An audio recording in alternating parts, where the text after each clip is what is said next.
Hello everyone. पिछली video में हम लोगों ने यूपीएससी सिविल सर्विसेज के सीडीएस के असिस्टेंट कमांडेंट, सीएपीएफ या फिर एनडीए के 31 साल के सवाल देख लिए थे रिसोर्सेज एंड मैन्युफैक्चरिंग इंडस्ट्रीज़ के। उसका सारा हम लोगों ने डिटेल में प्रीवियस ईयर एनालाइज कर लिया था और फिर उसकी जितनी भी इंपॉर्टेंट थीम्स थी उन थीम्स को हम लोगों ने इस तरह से डायरी में नोट डाउन कर लिया था। आज की वीडियो में रिसोर्सेज का ही एक एक्सटेंशन होता है जिसको हम लोग एग्रीकल्चर बोलते हैं, उसके प्रीवियस ईयर एनालाइज करेंगे। अब जब हम लोग इसके 31 सालों के इसके भी जब प्रीवियस ईयर एनालाइज कर लेंगे तब डिटेल में सॉल्यूशन लाएंगे किसके, रिसोर्सेज ऑफ मैन्युफैक्चरिंग इंडस्ट्रीज और एग्रीकल्चर दोनों के। तो आज की वीडियो का जो हमारा मोड ऑफ स्टडी होगा वही होगा क्या कि 1995 से हम लोग सवाल देखना शुरू करेंगे और 2025 तक के सारे सवाल देख लेंगे। उसके बाद जो इंपॉर्टेंट थीम्स होंगी उनको हम लोग डायरी में नोट डाउन कर लेंगे, जिससे कि थीम्स के बाद हमारी पढ़ाई को एक डायरेक्शन मिल जाएगी कि रिसोर्सेज और एग्रीकल्चर वाले चैप्टर में हम लोगों को आखिरकार किन बातों पर ज़्यादा ध्यान देना है। तो यार पहला सवाल हमारा क्या बोल रहा है, in map given 4 areas are differently shaded, 3 of which indicate cereal crops production area and 1 indicate non-cereal crops production area. How non-cereal crops production area is? अब ये बताना हमें कि नाउ अब एक ये एरिया है, ये वाली, दूसरी ये, तीसरी ये, चौथी ये। तो इन चार एरिया में से जो कि हमने अलग अलग रिप्रेजेंटेशन किया है, इन चार में से तीन जो है वो सीरियल क्रॉप्स की प्रोडक्शन एरिया है, एक जो है वो नॉन सीरियल क्रॉप की प्रोडक्शन एरिया है। ये 1995 का सवाल था, तो नॉन सीरियल क्रॉप्स की प्रोडक्शन एरिया कौन सी है वो हमें बतानी है। 1995 का सवाल है, हम लोग समझ गए। तो जो मोड होगा हमारा वो तो यही होगा क्या कि हम लोगों ने रिसोर्सेज के प्री वाले की ये थीम्स लिख ली, तो मेंस वाले की अगले पेज पे, इस वाले पेज पे हम लोग थीम्स लिख लेंगे, इस वाले पे। अब अगले चैप्टर के लिए हम लोग अगले पेज को निकालेंगे और यहाँ से हम लोग थीम्स लिखना शुरू कर रहे हैं। तो ज़रा मैं इधर चैप्टर का नाम डालूँ। चैप्टर है हमारा एग्रीकल्चर। पहले सवाल को देखकर मुझे ये पता चला कि सबसे पहले हमें ये पता होना चाहिए क्रॉप्स के बारे में। चलो मैं तो क्रॉप इधर हेडिंग लिख ले रहा हूँ, क्रॉप्स के बारे में, कि पहली चीज़ तो ये सीरियल क्रॉप क्या होती है।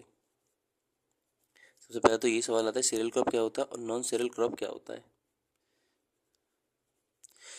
एक बार जब हम ये पता कर लेंगे, देखो यार क्रॉप को देखकर तीन बातें मेरे दिमाग में आएंगी। एक तो ये कि क्रॉप के बारे में बेसिक जानकारी क्या है। दूसरी बात हमें ये भी याद रखना है क्रॉप में कि जब हम लोग क्रॉप की बात करेंगे, या तो मैं ऐसा कर रहा हूँ क्रॉप की ऐसी डायमेंशन बना दे रहा हूँ। एक तो ये उसने सवाल पूछ लिया कि सीरियल क्रॉप और नॉन सीरियल क्रॉप क्या होता है। दूसरी बात हमें ये भी पता होना चाहिए कि ये कहाँ पर इनकी लोकेशन क्या होती है, इनकी ग्रोथ कहाँ होती है। फॉर एग्जाम्पल अब इसकी लोकेशन बेस्ड पे भी दो सवाल आ सकते हैं। देखो यार जो मेरा दिमाग बोल रहा है कि वो सीधे तो इंडिया के मैप पर दे सकता है कि इंडिया के मैप पर हमें पता होना चाहिए। फॉर एग्जाम्पल कल को सवाल अगर आ जाए, ये एग्जाम्पल है कि सेरियल क्रॉप इंडिया में होती हैं, ठीक है, होती है इंडिया में। इंडिया में कहाँ पर होती हैं? फॉर एग्जांपल यूपी में होती हैं, कर्नाटक में होती हैं, मध्य प्रदेश में होती हैं, बिहार में होती हैं, असम में होती हैं, कहाँ पर होती है, कहाँ नहीं होती है। चार उसने ऑप्शन दे दिए, वो बोल दिया बताओ इनमें से एक गलत है या दो गलत है, सारे गलत है, कितने। तो हम लोग इस तरह के सवाल को तभी कर पाएंगे जब हमें ये पता हो पहली चीज़ सीरियल क्रॉप क्या होती हैं और वो कहाँ पर पार्टिकुलरली किस स्टेट में होती हैं। पहला केस तो ये बन गया। दूसरा केस सीधा सीधा जो क्वेश्चन में गिवन है क्या कि इंडिया का मैप ही बना दिया, मैप पे हाईलाइट कर दिया और बता दिया कि नॉन सीरियल क्रॉप कहाँ कौन सी है। तो लोकेशन बेस्ड दो तरह के सवाल हो सकते हैं कि एक तो वो सीधे इंडिया के मैप पे पूछ ले हमसे, या फिर वो स्टेट वाइज पूछ ले। फॉर एग्जांपल सीरियल क्रॉप बताओ कौन कौन सी स्टेट्स में होता है।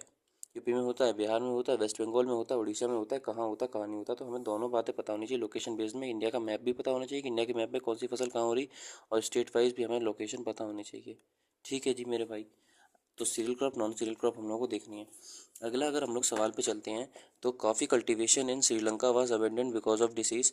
अब देखो यार ये सवाल मैंने क्यों लिया, ये कायदे में सवाल उस टाइम पर करंट अफेयर में था 1995 में। हम इस सवाल के इससे ये इंटरप्रिटेट कर सकते हैं कि देखो यूपीएससी इस तरह से हमसे सवाल पूछ रहा है कि क्रॉप उस कहाँ पर हुई है, कोई मतलब क्रॉप की डिसीज़, यानी कि एक तो फसल है कि इनमें से जो बीमारी की बात बोली गई वो कॉफ़ी की, यानी कि क्रॉप उसमें कौन सी बीमारी हो रही, पहला एस्पेक्ट। दूसरी बात वो बीमारी कहाँ पर हो रही है, श्रीलंका में हो रही है, कल को वो इंडोनेशिया बोल देता, या फिर ये सीधी सीधी बात बोल देता, कल को ये भी सवाल पूछ सकता है कि कॉफ़ी कल्टीवेशन जो है इनमें से कोई एक बीमारी है वो बताओ किस देश में पाई गई है। श्रीलंका है, इंडोनेशिया है, मलेशिया है, थाईलैंड है, कहाँ पर पाई गई, चार ऑप्शन दे दिए। यानी कि हम लोगों को जब ये देखना है एस्पेक्ट, तो इसमें जो हम लोगों को थीम लिखनी है मेरे भाई, वो ये लिखनी है कि क्रॉप में हम लोगों को उसकी डिसीज़ भी देखनी है। डिसीज़ में तीन एस्पेक्ट बन जाते हैं, क्या कि वो डिसीज़ किस क्रॉप से रिलेटेड है, डिसीज़ और क्रॉप कौन सी है, उस डिसीज़ के सिम्टम्स क्या होते हैं, या फिर वो डिसीज़ का लोकेशन क्या है। फॉर एग्जांपल वो बीमारी इंडोनेशिया की है, श्रीलंका की है, जैसे हमारे सवाल में बोला गया कि ये कॉफ़ी क्रॉप है जो कि श्रीलंका की बीमारी है।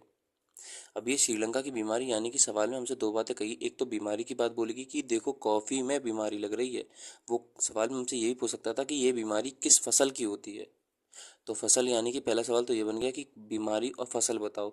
दूसरी बात ये पता चल गई कि वो बीमारी चल कहाँ पर रही है, श्रीलंका में चल रही है, तमिलनाडु में चल रही है, केरला में चल रही है, यूपी में चल रही है, जम्मू कश्मीर में चल रही है, पंजाब में चल रही है, या फिर क्या कहते हैं थाईलैंड में चल रही है, कंबोडिया में चल रही है, असम में चल रही है। यानी कि डिसीज़ उसकी लोकेशन क्या है, डिसीज़ उसकी क्रॉप का है। तीसरी चीज़, कल को वो मेडिसिन भी हमसे पूछ सकता था। फॉर एग्जांपल मान लो कि ये कॉफ़ी की बीमारी है, इस बीमारी के लिए कौन सी मेडिसिन का यूज़ होता है। अगर मान लो उस मेडिसिन से रिलेटेड कल को कोई डिस्प्यूट हो जाता है WHO वगैरह में, या फिर WHO या फिर यूनाइटेड नेशन या फिर हमारा अमेरिका या कोई भी ऐसी कंट्री उस बीमारी को लेकर कल को कोई नया ऑब्जेक्शन उठाया ना उठाए, तो हमें बहरहाल मोरल ऑफ द स्टोरी उस बीमारी से रिलेटेड मेडिसिन भी पता होनी चाहिए। कल को क्या पता गॉड नोज की UPSC जो है वो हमसे पूछ ले कि ये जो है बीमारी, इस बीमारी में ये दवाई दी जाती है, ये बताओ कौन सी फसल से रिलेटेड है। तो यानी कि क्रॉप में 3 डायमेंशन हो गए कि वो बीमारी होती किस फसल में, किस लोकेशन पे हो रही, कौन सी मेडिसिन है, या फिर सरकार ने कोई योजना करी है। फॉर एग्जांपल कई बार इतना बीमारी विकराल रूप ले लेती है कि फिर सरकार को डेडिकेटेड स्कीम लानी जाती है उसके लिए। तो उसको रिलेटेड क्या गवर्नमेंट की कोई स्कीम है कि नहीं है। ठीक है मेरे भाई, ये वाला एस्पेक्ट हमारा कवर हो गया। अगला हमारा क्या है, condition necessary for good crop of wheat. अब अगर फसल की बात करी जाए तो वीट की गुड जो कल्टीवेशन है उसके लिए कौन कौन सी अच्छी कंडीशन है। यानी कि क्रॉप में हम लोगों ने देख लिया कि सेरल नॉन सेरल क्या होता है, लोकेशन बेस्ड सवाल पूछ सकता है। और वो क्रॉप को जो क्रॉप है उसकी कंडीशन कौन कौन सी होती है, कंडीशन किसके लिए, ग्रोथ के लिए। फॉर एग्जांपल टेम्परेचर कितना चाहिए, फॉर एग्जांपल प्रेसिपिटेशन कितना चाहिए, पिटेशन, फॉर एग्जांपल एल्टीट्यूड कितना चाहिए, एल्टीट्यूड, कई सारी फॉर एग्जांपल कई सारी ऐसी चीज़ें होती। देखो यार, इस टॉपिक को एग्रीकल्चर वाले टॉपिक को वो जो हमारा सॉइल है उससे भी जोड़ सकता है, और जो हमारा वेजिटेशन वाला होता है उससे भी जोड़ सकता है। फॉर एग्जांपल टुंड्रा वेजिटेशन है, या फिर एवरग्रीन होते हैं हमारे डेसीडियस होते हैं, अब मतलब वो वेजिटेशन से भी जोड़ सकते हैं। जैसे कि वेजिटेशन का ये पॉइंट है, फॉर एग्जांपल मान लो बोल दे टुंड्रा वेजिटेशन है, अल्पाइन वेजिटेशन है, ट्रॉपिकल वेजिटेशन है, कैसी वेजिटेशन है। यानी कि क्रॉप में वो उसका टेम्परेचर पूछ सकता है कि फलानी क्रॉप के लिए हाई टेम्परेचर की ज़रूरत होती है, फिर स्पेसिफिक 25 डिग्री से 30 डिग्री या 35 डिग्री के बीच में टेम्परेचर चाहिए होता है। प्रेसिपिटेशन यानी कि रेनफॉल कितनी चाहिए होती, more than 200 centimetre, less than 200 centimetre, किस फॉरेस्ट में कितनी बारिश होती है। तो UPSC के पास ये सारे डायमेंशन होते हैं सवाल को करने के लिए। ये वाली भी थीम हमारी कवर हो गई। अब अगला सवाल अगर हम लोग देखें, देखो यार टेम्परेचर है और रेनफॉल है, ठीक है, प्रेसिपिटेशन दोनों हमने थीम लिख ली है। अगली चीज़, अच्छा देखो यार, cereal crop non cereal crop भी देख लिया, हम उसके साथ साथ लिखते भी जा रहे हैं मेरे भाई कि UPSC जो है वो कौन सी क्रॉप्स पर ज़्यादा ध्यान दे रही। फॉर एग्जांपल मान लो उसने हिंट दे दी कि अब हमारे पॉइंट ऑफ व्यू से वीट पढ़ना जरूरी हो गया, तो जहाँ पर हमने ये सीरियल क्रॉप और नॉन सीरियल क्रॉप लिखी, यहाँ पे मैं वीट भी लिख ले रहा हूँ कि जब हम लोग पढ़ेंगे तो वीट पे स्पेशल इंफेसिस देंगे। क्यों, क्योंकि UPSC वीट के बारे में सवाल पूछ चुका है। अगला क्वेश्चन अगर हम लोग आते हैं, which of the following is an important crop of Barak valley. UPSC 1996 का सवाल है कि बराक वैली से रिलेटेड कौन से इसमें से इंपॉर्टेंट फसल है। अब पहले सवाल तो ये आता है कि बराक वैली है कहाँ, ठीक है। दूसरी बात, jute, tea, sugar cane, cotton, ये 4 फसलें इंपॉर्टेंट हैं, तो मैं इन 4 फसलों को लिख ले रहा हूँ। Jute, tea, coffee, sugar cane. Coffee लिख लिया, कॉफ़ी के साथ cotton, jute, cereal crop non cereal crop, wheat, jute, tea, coffee, sugar cane, cotton, ये इंपॉर्टेंट फसल हैं।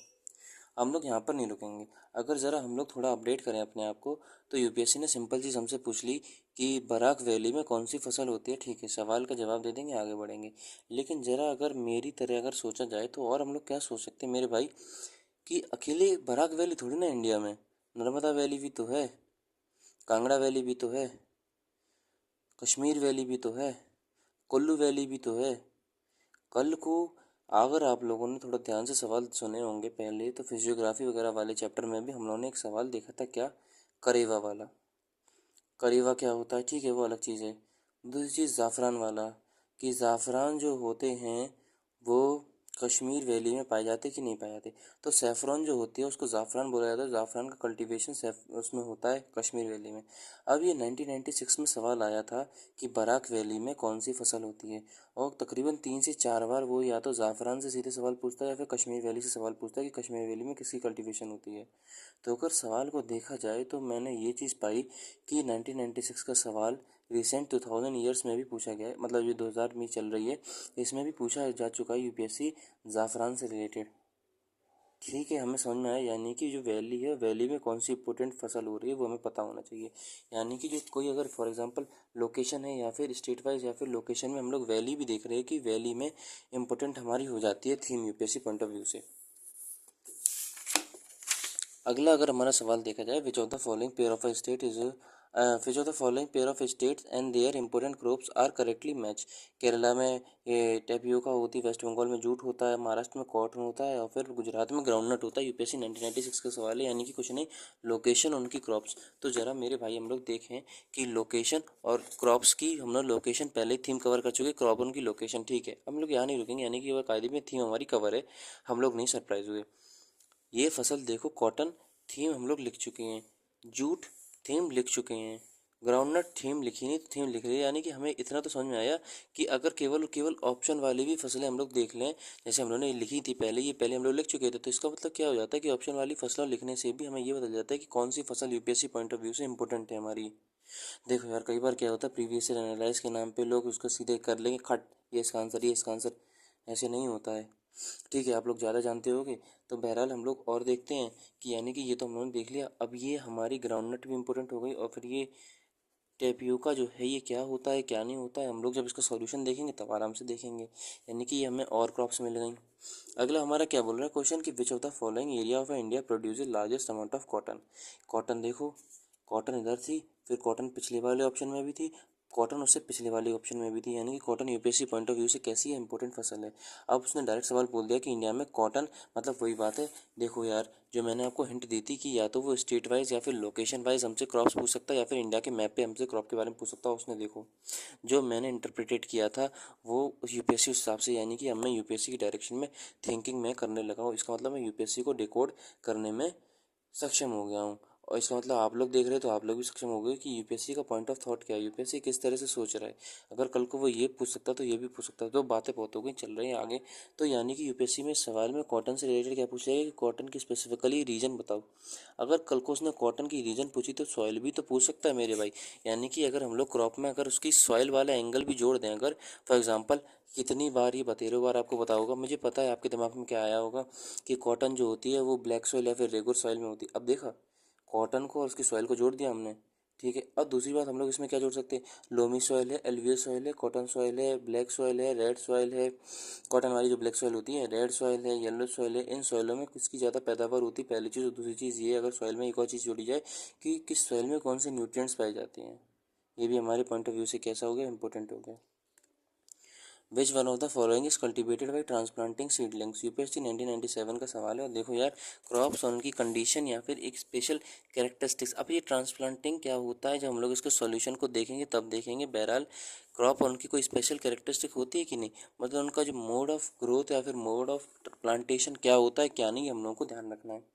इसमें मेज़ एक है, तो मेज़ को हम लोग लिख लेंगे अभी थीम्स में, शोरगुम अनियन सोयाबीन। यानी कि मेज़, शोरगुम, अनियन सोयाबीन, मेज़, अनियन, सोयाबीन और शोरगुम।